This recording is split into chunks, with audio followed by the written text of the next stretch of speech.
All right. I think we're cooking with gas today. This is very interesting. The conversation today will be about elevating your perspective mentally and physically. One of the things that you must do is take yourself out of that perspective that you're in. I'm going to give you an example. When I was a kid, there was this place called Simmons Machinery. It was literally around the corner from the house. And I was walking by there one day and they had these big earth movers. I mean, these dump trucks that were bigger than their house. And there was a hangar. And I just knew that there was a helicopter in there. And actually, it was two. And I didn't really think nothing of it. I was just like, this person owns a helicopter. I didn't really know what that meant. So one day I'm walking and the pilot is out there and he's doing a check on the helicopter, explaining certain things to me. And he's like, "You want to go up?" Of course I wanted to go up. I'm a kid. Helicopter? Yes. So he took me up into the helicopter and I saw how small Adamsville was. I had never seen it from that perspective because it was all that I knew. It was the biggest thing I knew. I had never left. The first time that I left Alabama was when I joined the military. I went to the Montgomery MEP Center. Then I went to Fort Dix, New Jersey. From Fort Dix, New Jersey to Fort Sam Houston. From Fort Sam Houston to Schofield Barracks. Those were it was 3 plane trips, right? First time ever. When you see a young troop on the plane, shake his hand because he's scared. No, not necessarily. But with someone going to basic, they have some concerns. And I did this, and once I elevated, because once again, I was changed because with me doing the drone shots with a bird's eye view with the camera pointing down, it looks totally different than when you're looking at it straight on or you're in the car. When you go up and you see oh, this isn't as big as I thought it was. This is interesting. And that's what you got to do because there is so much chit chat about income. One of the things I'm doing, and I should go ahead and say this, it's not on this video, but it's on the first video before this one. For everybody who's like, "Hey, can I get a part of this? There's a collection of 23 books and courses. It's $147. It is the entry point to you if you're in a financially challenged situation. And tomorrow I will be introducing H Redux again. I've had a lot of people ask for that. And it'll be a hidden course on money, income, and profit.com. This week, we're going to be talking about money, training, how to enhance your perspective, because I believe in my soul there are people right now who are doing lawn service. There are people who are janitors. There are folks who are doing jobs that don't take a lot of thought and consideration, very simple jobs. And I believe these people have the intellect and the capacity to become doctors, engineers. It was within them. But this is very important. If you don't work on your perspective, if you don't enhance your perspective the older you become, you're going to lose something. Like a running back in the NFL after his 10th or 12th year in the NFL, he loses a step. Mentally, as a person, you lose steps each decade that you're alive unless you assiduously fight against it. If you're reader, because this is something I've noticed. You ever, all right, take Bernie Sanders, who is almost 80. I don't know his exact age, but I know he's older than Trump. And you take Hillary and you take all these people, they're grandparents or grandparent age. But they get on the stage, they don't sound like grandparents. Then you'll have someone in your family who was maybe a homemaker, didn't really do a lot, And this isn't to say this person is bad or stupid. Not actually the contrary. If you don't use it, you lose it. So these people could have been very smart, could have been very intellectual younger when they were younger, but they didn't do anything with it, so it just disappeared. And I'm sitting there like, whoa. Because one of the things around here, when I look at houses, I notice that there's something in every house. Everyone has a home gym. And I'm talking about, with the price point, $850 and above, a home gym with treadmills, gym grade ellipticals, weight. Every home has this. And I think, because this is something else you can Google, you know what's the best way to reverse diabetes, congestive heart failure? Exercise. For a long, long time, the medical community was like, once you get certain things, there's nothing you can do except treat the chronic illness. And what we're finding out is if you exercise, you can halt and in many cases reverse the damage. So it's a very good case for you to start exercising. It's a very good case for you to start lifting weights. Seriously, because if you don't use your body the way it was meant to be used, or you're not active, you're going to lose flexibility. You're going to lose your mentality, because this is something else too that another reason you should exercise. When you're exercising or walking or doing something like this, some of the best ideals for business just ooze up to the surface, because I believe you have a second brain, and your second brain is activated by physical activity. And if you don't do that much physical activity, you never activate your second brain. And it's very interesting. But the perspective thing is huge. I see this stuff, and I'm being good. I'm being really good because I don't comment on stuff. And I see that there are many people that have tied income into their self-esteem. And what I mean by that, you'll have people who are really good savers, and then they're managing money well, and they're pathologically cheap. And that has become a characteristic of their personality, that they'll say that all wealthy people are spending money like crazy. They're going to go broke. Then it's a strange situation, because sometimes I want to get into it with these people, but I am being good. I am not fighting with people on the internet. I've like last week, I didn't fight with anybody on the internet. It's like, you say these things about people in this certain income bracket, but how many people do you know that are in this income bracket? And I want to say that so bad, because I could tell that they don't know many. I was speaking with a friend the other day who grew up with a maid, grew up with a chauffeur, and grew up with a chef, CHEF.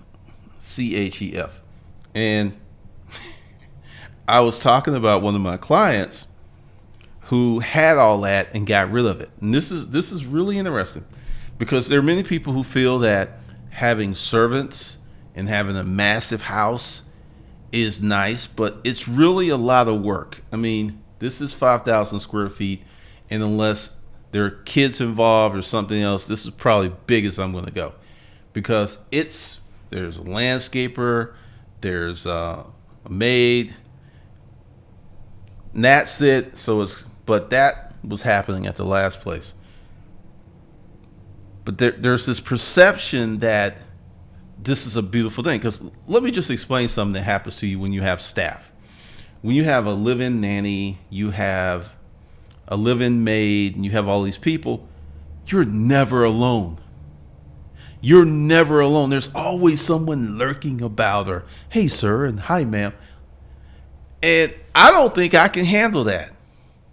I like closing the door and knowing that there's no one else in the house. And it's an adjustment. And I was talking to my friend, and she agreed. I don't know if I told this, because the guy who's a client, he had all that, and he got rid of all that, and he moved to a smaller house. Instead of living in a 20,000 square foot house. He moved to a 7,000 square foot house. I know, first world problems, but they were able to get rid of some of the staff. They still kept the maid. And she actually did not live with them anymore. She was like, look, you need to find somewhere else to live. You can still work for us. And when they shut it all down, there's no one in the house but the family. And this guy, I would say he's worth 20 million, 25 million. And I share this story with you because there are people who have these crazy notions about people of means, and they don't know any of them. There's just because we were talking about the neighborhood, and this is the east side, and that's the west side, right? And it's so different. And we're not talking about miles and miles. I mean, essentially the dividing line is Roswell Road.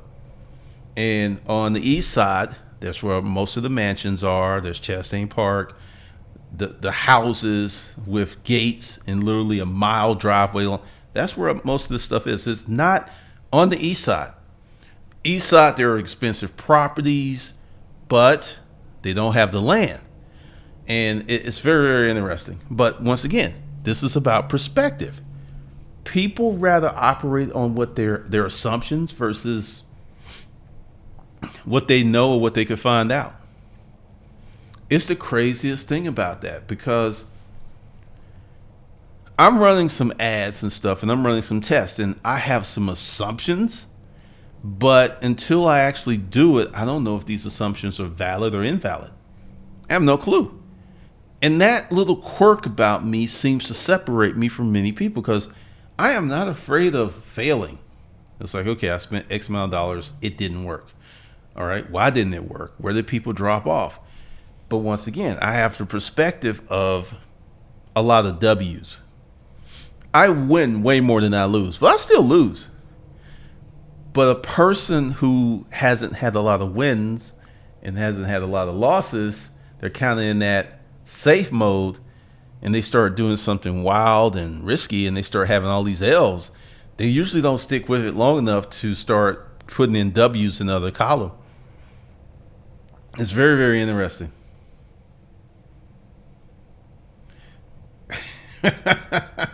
I mean, perspective is a very interesting thing, because once again, I'm doing a ton of research, a lot of research, and I'm just looking at why people do certain things and why people say certain things. Because y'all know the story of Scott, right?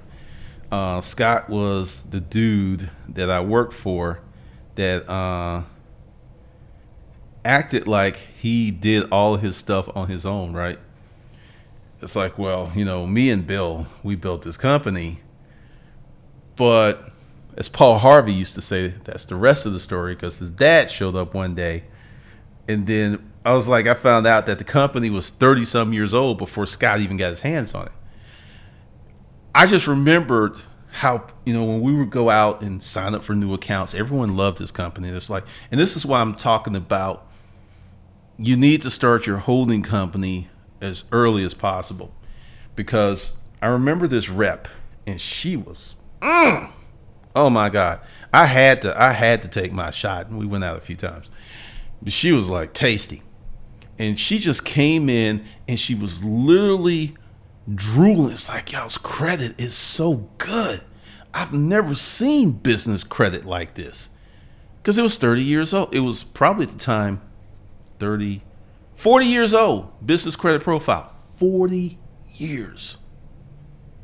That's just not something you can do in one lifetime. And this is why we're getting in all this perspective stuff, because I want you guys to be successful. I want you to make money.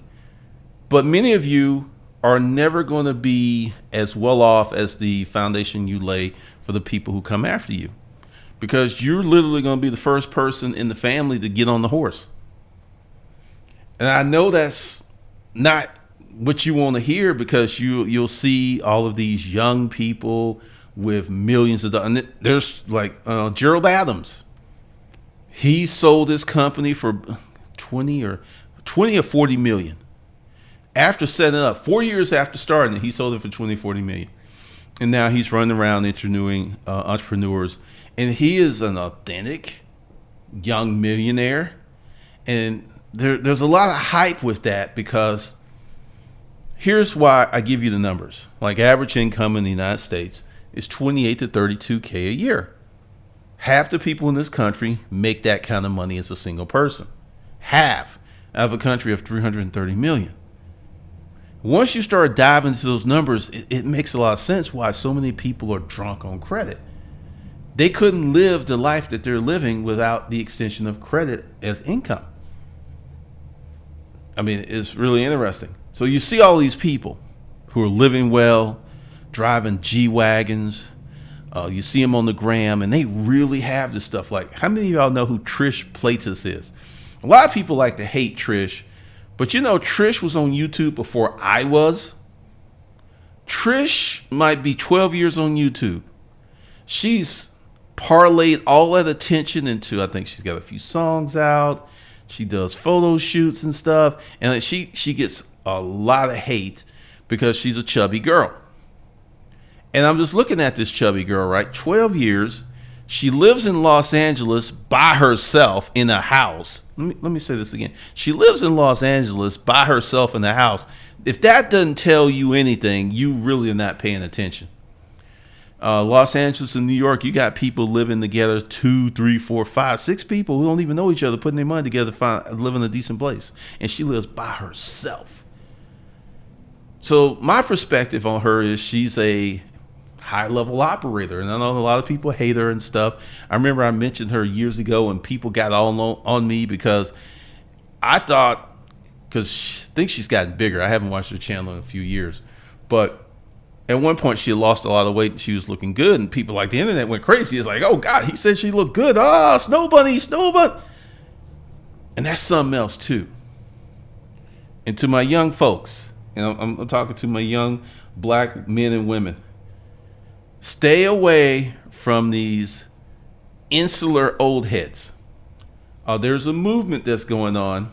I'm not going to mention it. I don't want to hear anything. And the movement is predicated on identity, which is all well and good, but there is no blueprint. There ain't no plan for no money. Nothing. There ain't no, I'm just sitting there like, here we go again.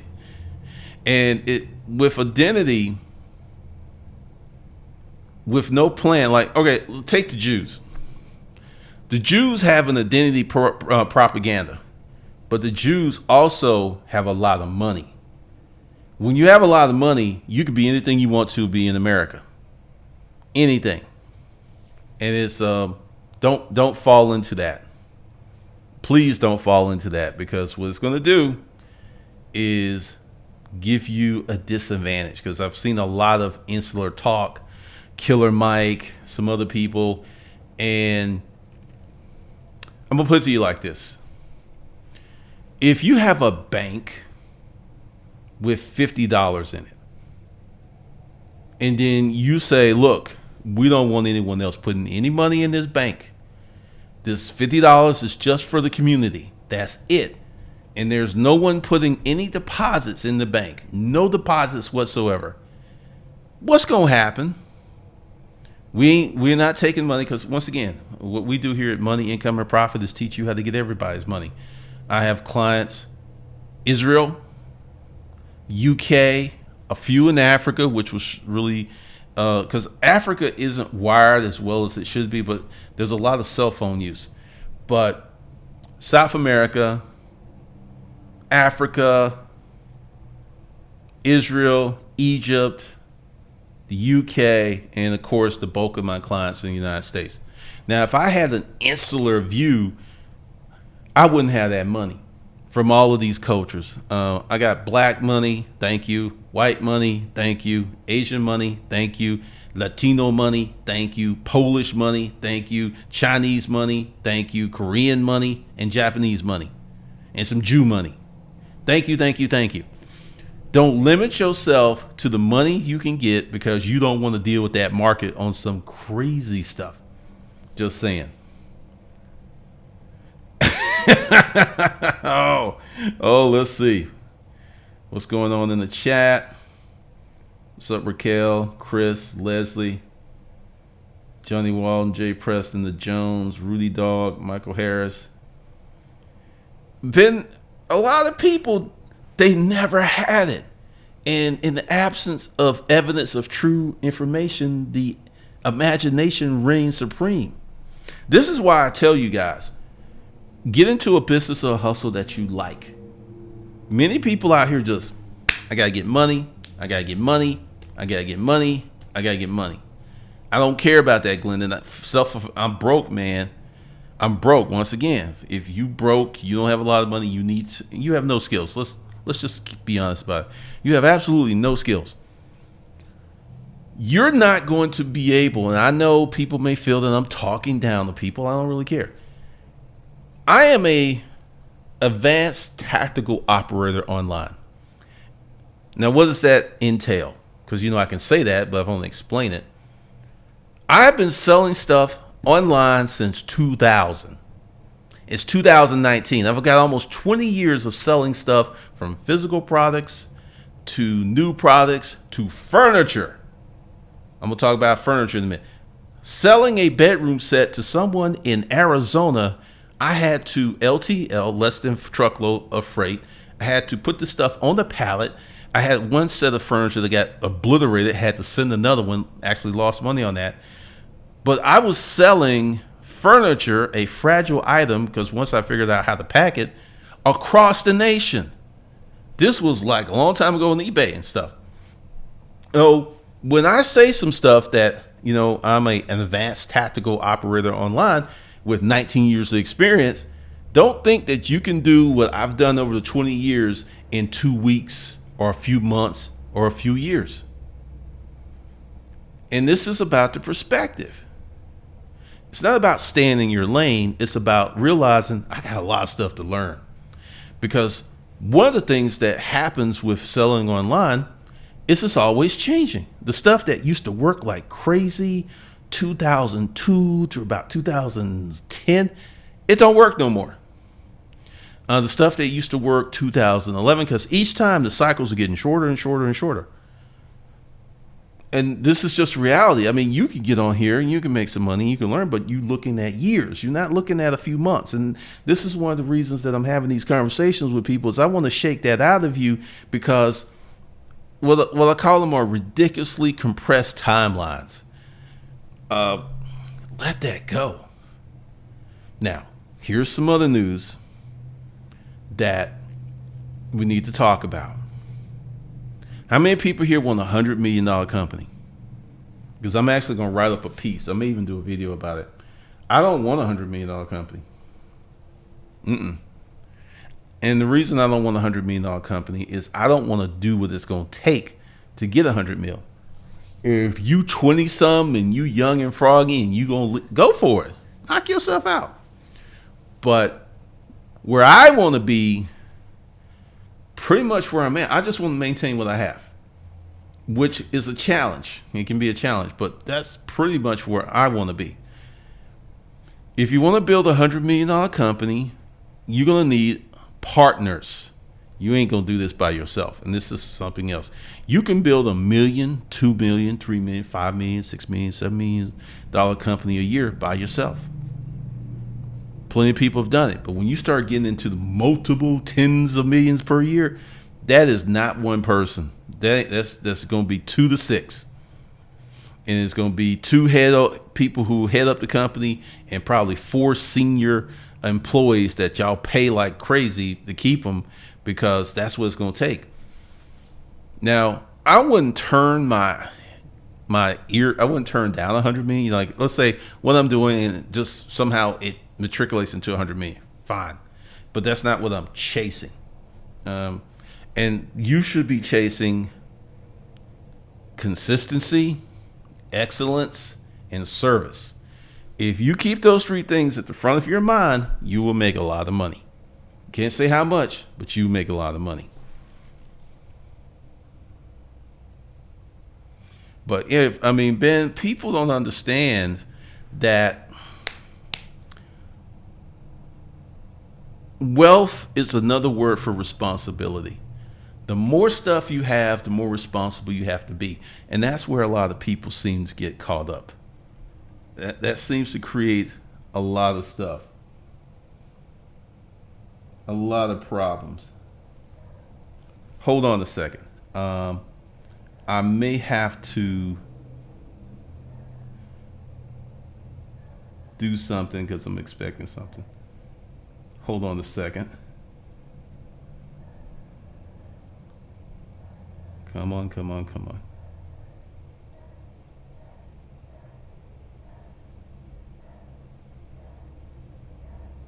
There we go. I may have to be back.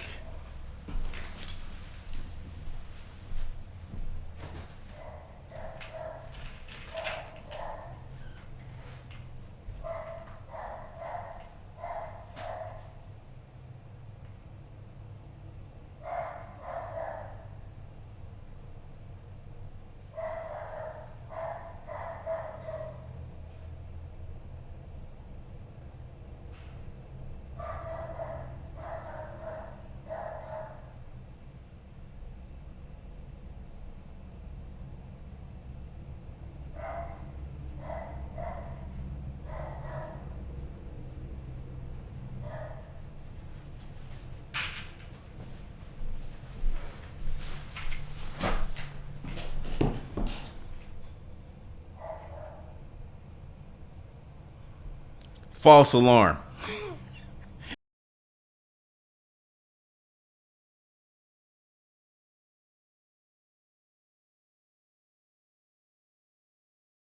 Awesome.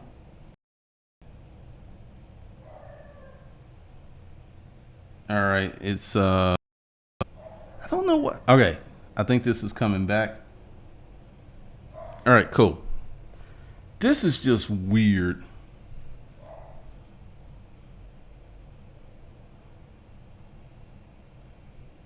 This is strange how this happens. All right. So that's that. All right, so let me get through these comments. I mean, yeah, the markets always change. There's two.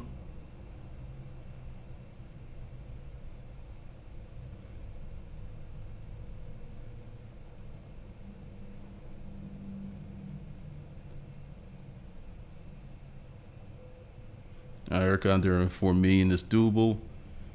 Atlantis. I just started watching your channel in November 2008, and you inspired me to make the leap and start my own animation business. In the month of February, I netted about $300 with no prior sales experience. Thanks for the $10 super chat, and congratulations.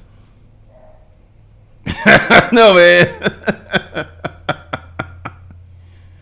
Because the thing is, like Atlantis demonstrated, you got to get started.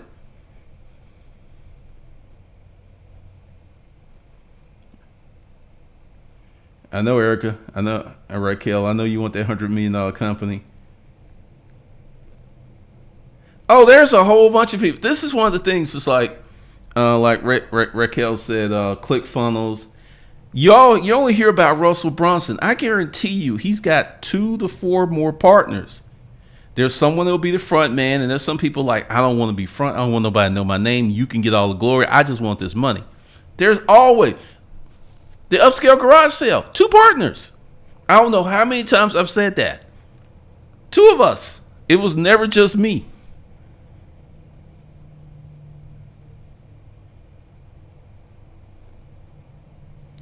Quentin Jackson, why are all these black celebrities on this? Let's build this community with only our people talk. Because it sounds good. One of the reasons, and this isn't just with black people, it's with groups. Like when I was doing the disruptive male. If I did not have a channel that put down women, constantly denigrated women, talk smack, my channel just wasn't going to grow. Like take Roger Allen Curry. He knows what he's talking about, but he does not put down women. He talks about manipulative ways and maybe an instance where he's had something, but his channel is doing okay, but it doesn't grow as if he started talking about, you can't trust them. His channel would grow because the community, which is full of wounded puppies, wants to hear that talk. They want to hear that chat. That's funny. That's amazing, man. I went to check the door and people disappeared. That is funny. That is hilarious. But perspective is super important. So when you're here on these internets and you're listening to this person, that person, ask yourself a few questions. There was someone that put in a group about, you know how these people come out and they're very aggressive and they're rough, and I'm about to say some stuff that's going to cut some people and all this. But they never explain what they're going to do that's valuable. They talk about potential results that they've gotten for other people, but they never actually talk about the process. I can talk about the process because I've done the process and I know that X amount of people, even hearing the information, still ain't going to do anything with it. But there's a lot of people, like, I'm going to tell you this. Do this. Next time you hear someone online talking the smickety smack about all this money, go to the Google machine and find their social media. I'm amazed at how many people go on social media saying, I do this, I do that, and you see their Facebook page who reflects none of that. Not an ounce of it, nothing. And once again, it's not about cars or houses, but you got kids and you worth all this money and your kids are going to public school and you care about your kids. I know people who aren't even rich and they sacrifice to send their kids to private school because they know what happens in a lot of public schools. There are some amazing public schools, and usually the amazing public schools are in extremely rich neighborhoods or extremely poor. And there's only one or two, and it's a challenge each year to keep that higher level of standard. And typically the schools of excellence that are in the poor neighborhoods, these people have taken on a Mother Teresa persona to help these children. They're taking sacrifices. They're not making a lot of money. How long do you think that's going to go on? How long do you think kids smiling and thank you, Miss Jones, thank you, Miss Childress, and it's not going to last that long.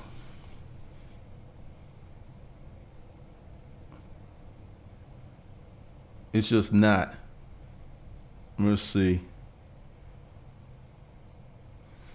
But yeah, the whole insular movements, if you want to be a get everyone's type money, because there are riches and niches, just catering to a specific demographic, if that's your business model and it makes sense, I get that. But to start off saying that I'm going to do this and that with no real business plan, no looking at the market, no understanding what's going on, I think it's stupid, because I'm going to do another channel, because like last week I did a lot of testing, and it was interesting because it was putting up 2 and 3 videos a day, and it woke up the channel. I started seeing people I haven't seen in years. Rakin popped up in the live stream. It was funny. It's like, oh, good to see you live. And Rakin hadn't been around here in 4 or 5 years, which means, because once again, you got to, and this is another perspective. Like if you get the Hustler Startup Side Business Starter Pack, the YouTube thing, I do not put that in there as a quick money hustle, because it's not. And this is one of the biggest issues with YouTube, because remember when YouTube changed the criteria for you to get paid? My AdSense literally doubled, because this is after Christmas. And I'm telling you, because, I've tried to talk to some people.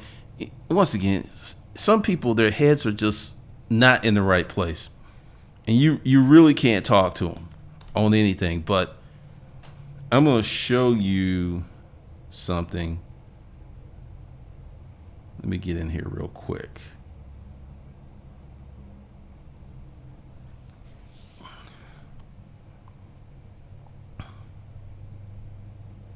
All right. Give me a second.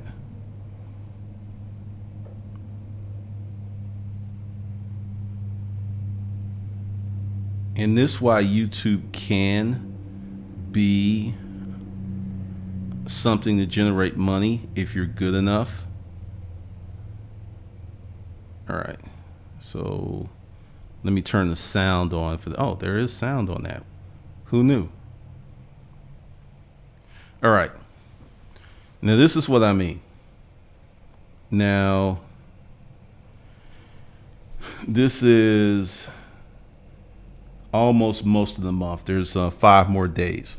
So I'm going to crack 2,000 in just AdSense earning. Now, I don't really go after AdSense earnings. AdSense is the least profitable revenue. Well, I shouldn't say profitable. It is. I should say AdSense is the smallest revenue stream that I have. Smallest one. And I was getting more views and I was making less AdSense. So if you can start a YouTube channel and you can maintain it, you could probably do 500. Because see, it's wild right now. There's this girl and she just has one video that's making a lot of money. And that one video has been generating her about $1,900 a month for almost 2 years. One video. So there's a lot of opportunity with YouTube in so many different areas. But the thing is, it's not going to be quick. That's the problem. It's not going to be quick at all. When I started this YouTube channel, I didn't make serious money until month 8. And I made no money for about month 6. From month 1 to month 6, not a dime. And I was working full time. And I tell people that and they're like, well, you know, these channels are blowing up and all this stuff. And once again, I know people in YouTube industry. I know what the numbers are. I think I showed you this, where a friend of mine saying he knows people who get 30 million views, millions of views per month and don't make 30K a year. It's not about the views, it's the engagement. You can do very well with a smaller channel. But I put it on the tail end because starting a YouTube channel is going to be one of those delayed gratification deals all day long. It's going to be, you're going to have to put some skin